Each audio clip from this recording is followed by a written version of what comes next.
यहाँ के जिलाधिकारी, विकास प्राधिकरण के उपाध्यक्ष समेत सभी, यहाँ के नगर आयुक्त समेत सभी अधिकारी और उपस्थित सभी लाभार्थी भाइयों बहनों, आज का दिन अत्यंत महत्वपूर्ण है जब प्रधानमंत्री आवास योजना और एफोर्डेबल हाउसिंग स्कीम के अंतर्गत यहां पर चल रही 6 आवासीय परियोजनाओं में से लाभार्थी परिवारों को आवासों का आवंटन आज यहां पर हो रहा है। मैं इस अवसर पर इस आवासीय सुविधा का लाभ प्राप्त करने वाले सभी लाभार्थियों को प्रदेश सरकार की ओर से हृदय से बधाई देता हूं। आप सबको राज्य सरकार की ओर से ये दीपावली का एक विशेष उपहार है और इस दीपावली के विशेष उपहार के लिए आप सबको राज्य सरकार की ओर से हृदय से बधाई और मंगलमय शुभकामनाएं। आप सब जानते हैं कि उत्तर प्रदेश में सरकार आने के पहले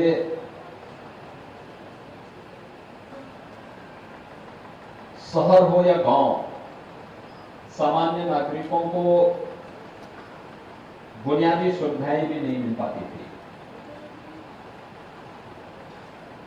कानून व्यवस्था की स्थिति अत्यंत खराब थी। पर्व और त्योहार के पहले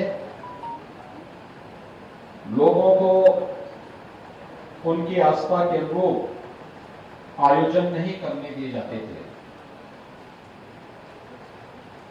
न बिजली आती थी, न चलने के लिए सड़क ठीक थी, न पेयजल की व्यवस्था थी, न स्वास्थ्य की सुविधा थी। कोई भी ऐसा दृष्टिकोण नहीं देखने को मिलता था जिसने पिछली सरकारों ने प्रदेश की 22 करोड़ 24 करोड़ जनता को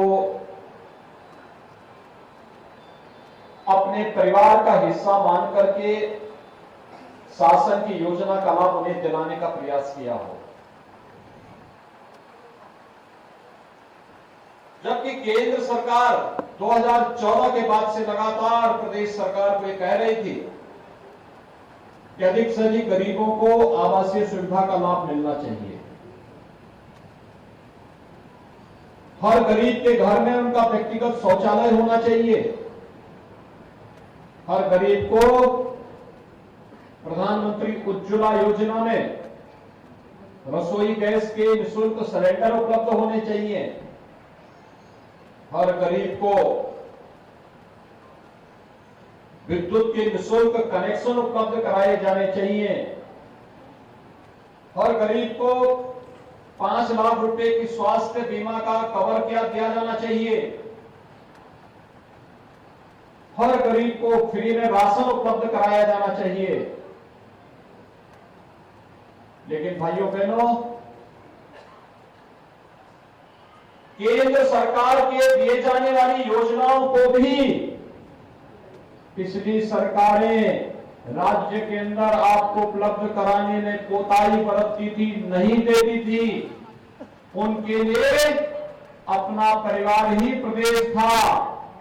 और आज जब नई सरकार 2017 में आई तो हमारी सरकार ने प्रदेश के अंदर प्रदेश के सभी 25 करोड़ जनता को अपना परिवार मान करके शासन की योजना से जोड़ना प्रारंभ किया।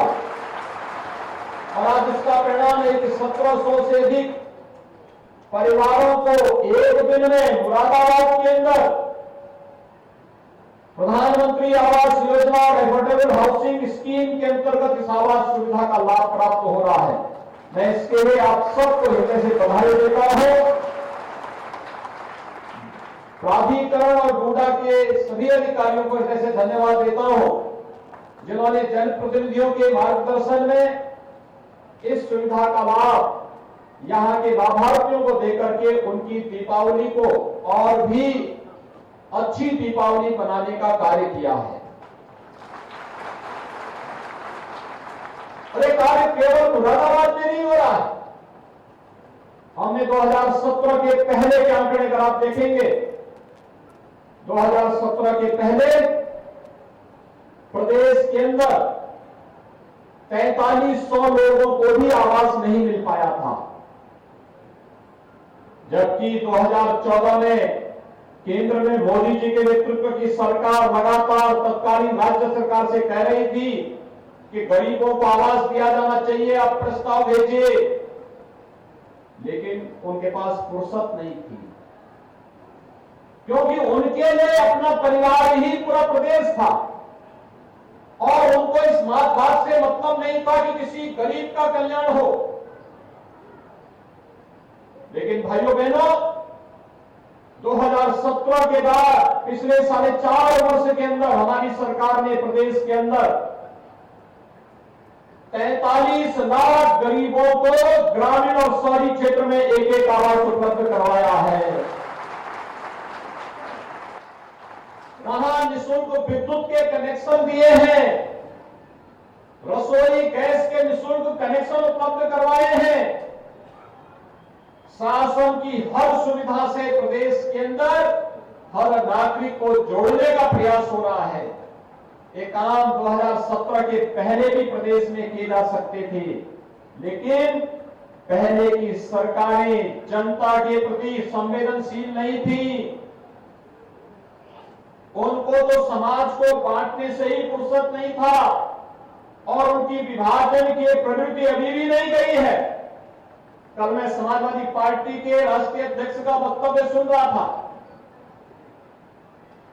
वह देश तोड़क जिन्ना से इस राष्ट्र को जोड़ने वाले सरदार वल्लभ भाई पटेल की तुलना कर रहे थे। भाइयों बहनों, ये वक्तव्य अत्यंत शर्मनाक है।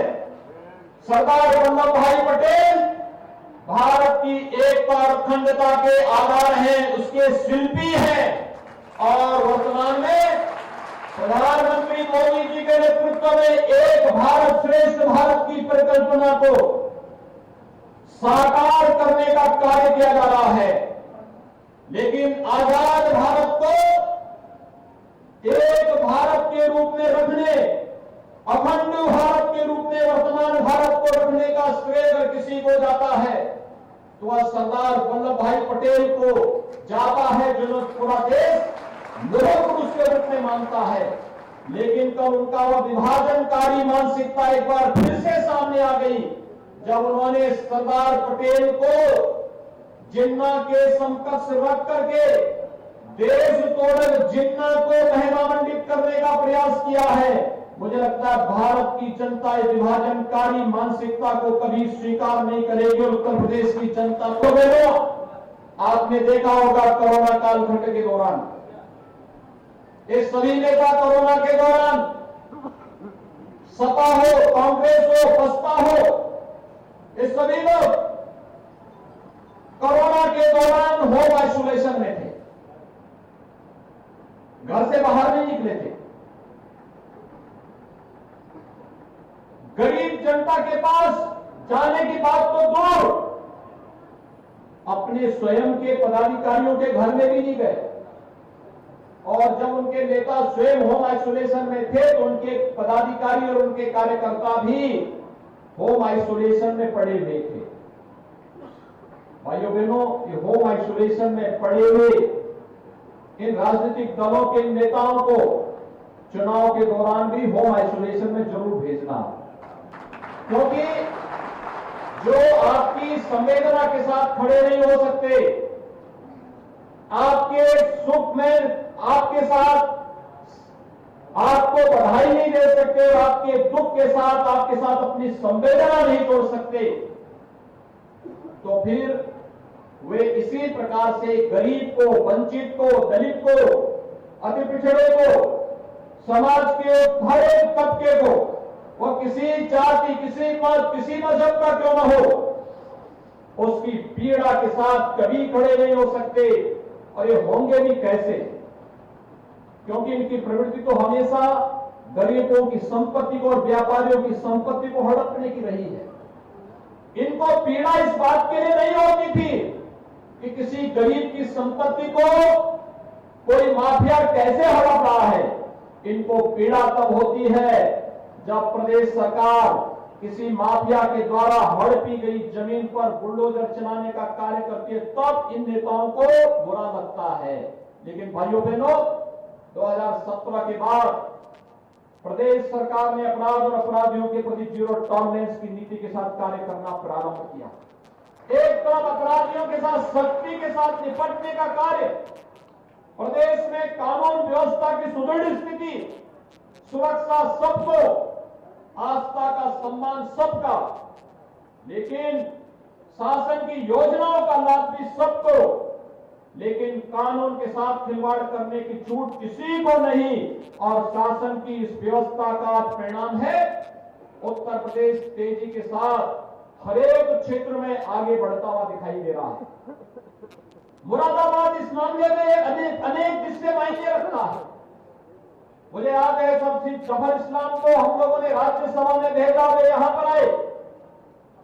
यहां के तमाम एक्सपोर्टर से जब उन्होंने बातचीत की, यहां के प्रशासन ने, यहां के जनप्रतिनिधियों ने जब इसमें रुचि ली, आज परिणाम है मुरादाबाद एक्सपोर्ट का एक हब बना है। यहां का प्राइस आइटम आज देश और दुनिया के अंदर उसकी एक नई पहचान है।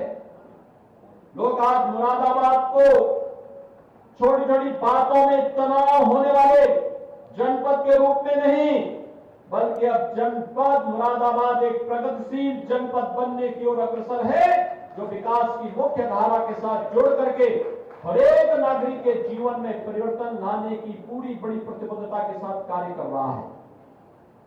भाइयों बहनों, हमें विकास को एक महत्वपूर्ण विकल्प के रूप में जनता के सामने प्रस्तुत करना होगा और जनता को भी ये मानना पड़ेगा कि विकास से ही उनके जीवन में परिवर्तन आने वाला है।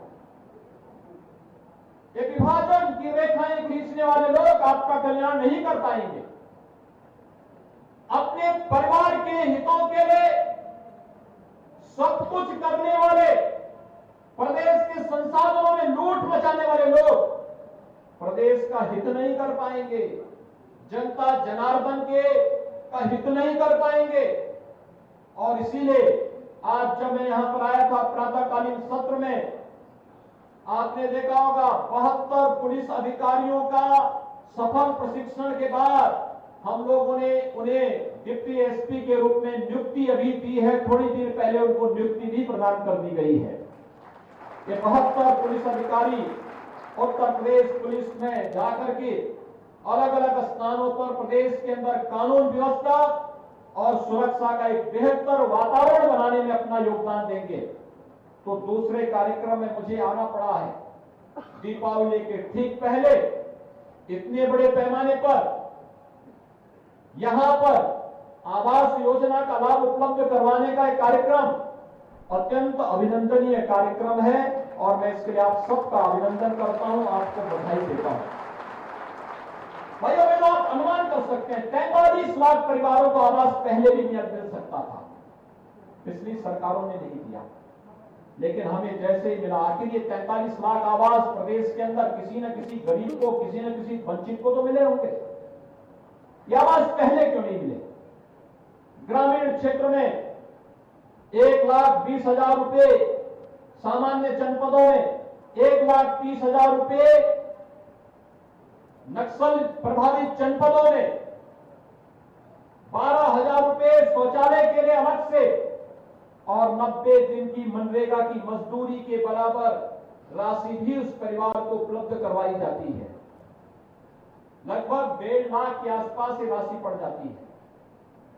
और इसी प्रकार से शहरी क्षेत्र में प्रधानमंत्री आवास योजना के अंतर्गत जिन लोगों के शहरी क्षेत्र में आवास बन रहे हैं, जो स्वयं अपना आवास बना रहा है, सरकार उसे 2.5 लाख रुपए दे रही है। लेकिन जहां पर एफोर्डेबल हाउसिंग स्कीम है, एक आवास बनाने में लगभग 6-6.25 लाख के आसपास का खर्चा आता है। जमीन हम लोग उससे अलग कर देते हैं। इसकी कीमत को कम करने के लिए और उसके बाद 4.5 लाख का आवास पड़ रहा है। और मैं धन्यवाद दूंगा विकास प्राधिकरण को कि 2.5 लाख रुपए प्रधानमंत्री आवास योजना के साथ और शेष जो 1.5 लाख रुपए है, ये 1.5 लाख रुपए इन्होंने अपनी ओर से अनुदान के रूप में उस लाभार्थी को देकर के उसके जीवन स्तर को उठाने का प्रयास किया है। एक अभिनंदनीय पहल है। हमारा प्रयास होना चाहिए। हमें उन मलिन बस्तियों के पुनरुद्धार की कार्रवाई को आगे बढ़ाना चाहिए जहां पर लोग आज भी बड़ी दयनीय स्थिति में रहते हैं। वहां पर हम स्कीम लाए। अभी राज्य सरकार ने इसके लिए पॉलिसी बनाई है। उस पॉलिसी को एक और जगह अगर हम लागू करेंगे तो आप देखेंगे कि हर व्यक्ति को अच्छा आवास मिल जाए, शौचालय मिल जाए, रसोई गैस का कनेक्शन मिल जाए, बिजली का कनेक्शन मिल जाए, 5 लाख रुपए का बीमा कवर मिल जाए, तो मुझे लगता है कि उस व्यक्ति के तमाम खर्चों की बचत हो जाएगी और वो व्यक्ति स्वस्थ रहेगा। एक स्वस्थ व्यक्ति एक स्वस्थ समाज के निर्माण में योगदान देगा और एक स्वस्थ समाज एक सशक्त राष्ट्र के निर्माण में अपना योगदान देगा। भारत को एक भारत श्रेष्ठ भारत की प्रधानमंत्री मोदी जी की संकल्पना के अनुरूप अगर आगे बढ़ाना है तो हमें एक भारत श्रेष्ठ भारत की परिकल्पना के अनुरूप भारत को आगे बढ़ाने के लिए एक एक व्यक्ति के स्वास्थ्य पर ध्यान देना होगा। और स्वास्थ्य पर ध्यान किस रूप में दिया गया आपने कोरोना कालखंड में देखा होगा। भाइयों बहनों, सबका टेस्ट फ्री, उपचार फ्री, गांव-गांव में मेडिसिन किट वितरण की व्यवस्था फ्री, मैं निकाल के लगाता हूं सर। और इसके साथ ही राशन भी फ्री। राशन फ्री के साथ सबको वैक्सीन फ्री में वैक्सीन। उत्तर प्रदेश ने 13 करोड़ से अधिक लोगों को वैक्सीन अब तक दे दिया है। फ्री में वैक्सीन। प्रधानमंत्री मोदी जी का आभार, क्योंकि उन्होंने फ्री में राशन भी दिया है और फ्री में वैक्सीन भी दिया है। फ्री में उपचार की व्यवस्था भी। मैं मुरादाबाद को कोरोना कालखंड के अंदर 2 बार आया था और तब भी हमने यहां की व्यवस्था देखी थी। युद्ध स्तर पर हर जनप्रतिनिधि लगा था।